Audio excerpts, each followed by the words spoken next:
How to save $10,000 in 2025. Simple budgeting hacks for financial freedom. Are you struggling to save money? Let me tell you, I've been there. For years, I was living paycheck to paycheck, never seeming to get ahead. It wasn't until I started implementing simple budgeting strategies that I was finally able to take control of my finances and start working towards my financial goals. Imagine having $10,000 saved by the end of 2025 without feeling deprived. It's totally possible, and in this video, I'm going to share 5 simple budgeting hacks that will transform your finances and help you hit that $10,000 goal. Welcome to Financial Freedom Network, where we empower you to take control of your money and build the life you deserve. We're talking real estate, investing, side hustles, and of course, smart budgeting. Make sure to subscribe and hit the bell icon for weekly tips on growing your wealth. This isn't about sacrificing all the things you enjoy. It's about making small, sustainable changes that add up to huge results over time. Trust me, if I can do it, you can too. Let's get started. Alright, let's dive into the first budgeting hack that's going to change your financial life. The 50/30/20 rule. This is the foundation of a solid budget, and it's incredibly simple to implement.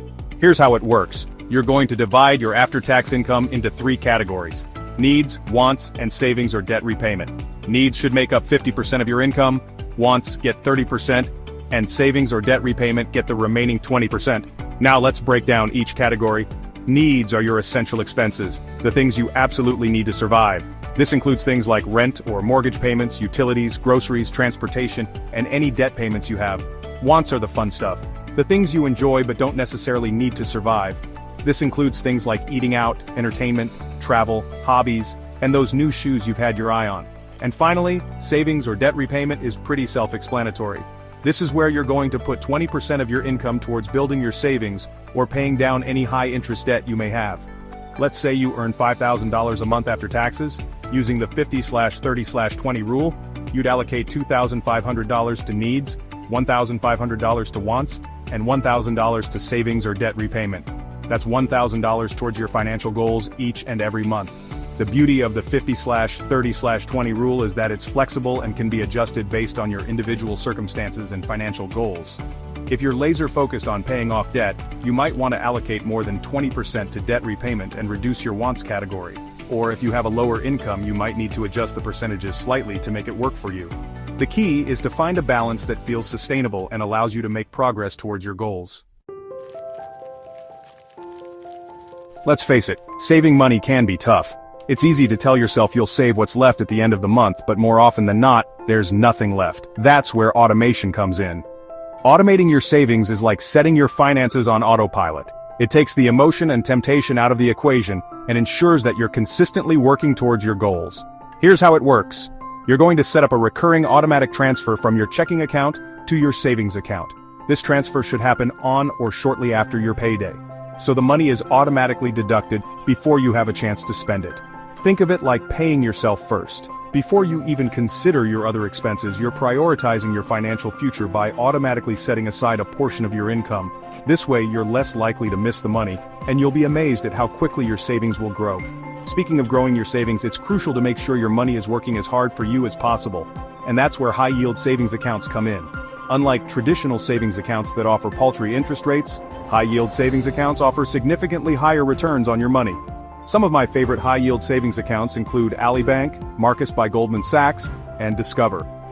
These banks are known for their competitive interest rates, low fees, and user-friendly platforms. By choosing a high-yield savings account, you're essentially giving your savings a raise and accelerating your progress towards your $10,000 goal.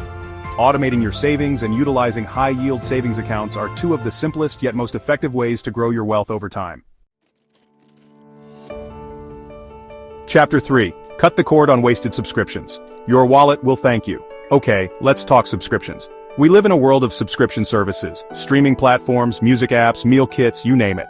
While these services can be convenient and enjoyable, they can also be a major drain on your finances without you even realizing it. It's time to cut the cord on wasted subscriptions and redirect that money towards your $10,000 goal. The first step is to gather all of your subscription information.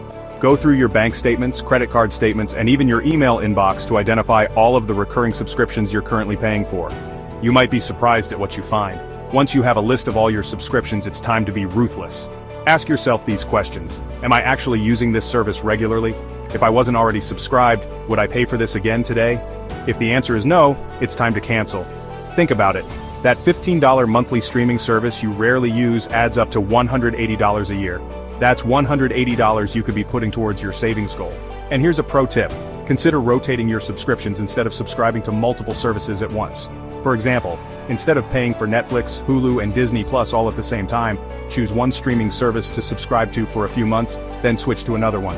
This way, you're still getting your entertainment fix, but you're also saving money in the process. On average, people save $200 a month just by cutting out unnecessary subscriptions. That's $2,400 a year that could be working towards your $10,000 goal.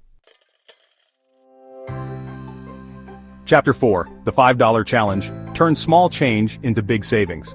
This next budgeting hack is so simple yet surprisingly effective. It's called the $5 Challenge, and it's all about finding creative ways to save small amounts of money that can add up to big results over time. Here's how it works. Every time you get a $5 bill as change, you're going to save it. It's that easy. Whether you're paying with cash or get a $5 bill back from a purchase, resist the urge to spend it and stash it away in a designated savings jar, envelope, or even a separate savings account. You can even make it a fun competition with yourself or your family and friends to see who can save the most $5 bills. You might be thinking, how much can I really save with $5 bills? You'd be surprised. Most people don't realize how quickly these small amounts can add up. Think about it. If you save just one $5 bill a week, that's $260 a year. If you save two $5 bills a week, that's $520 a year. And if you're able to save even more, you could easily save over $1,000 just by consistently putting away your $5 bills. The $5 Challenge is a great way to gamify your savings and make it more engaging. It's also a fantastic way to introduce kids to the concept of saving money in a tangible way. Chapter 5. Side hustle your way to $10,000. Unlock your earning potential. We've talked about budgeting and saving, but what if you could accelerate your journey to $10,000 by increasing your income? That's where the power of the side hustle comes in. A side hustle is any type of work you do in addition to your primary job to earn extra income. The beauty of the side hustle is that it allows you to leverage your skills, passions, and interests to generate additional income streams. The possibilities are endless. If you're a creative type, you could sell handmade goods on Etsy, offer freelance writing or graphic design services, or even start your own YouTube channel like this one, sharing your knowledge and expertise with the world. If you're good with people, you could become a virtual assistant, social media manager, or even a tutor, helping students excel in their studies. And if you enjoy working with your hands, you could start a pet sitting or dog walking business, offer handyman services, or even become a TaskRabbit, helping people with odd jobs around their homes. The key is to find a side hustle that aligns with your skills and interests and that you can realistically fit into your schedule. Now let's talk numbers. Imagine earning an extra $200 a week from your side hustle. That's an extra $800 a month or $9,600 a year. That's almost your entire $10,000 goal right there. Even if you can only dedicate a few hours a week to your side hustle, the extra income can make a significant difference in your ability to save and reach your financial goals faster. Start saving today, crush your goals tomorrow. There you have it. 5 simple yet powerful budgeting hacks that can help you save $10,000 in 2025. Remember, financial freedom is a journey, not a destination. It's about making conscious choices with your money, building sustainable habits, and staying committed to your goals. Which budgeting hack are you excited to try first? Are you going to implement the 50/30/20 rule, automate your savings, cut out those unused subscriptions, start the $5 challenge? Or maybe you're ready to launch your side hustle and supercharge your savings. Comment below and let me know. If you found value in this video, hit that like button, subscribe, and share it with a friend who wants to save money in 2025. Let's crush those financial goals together.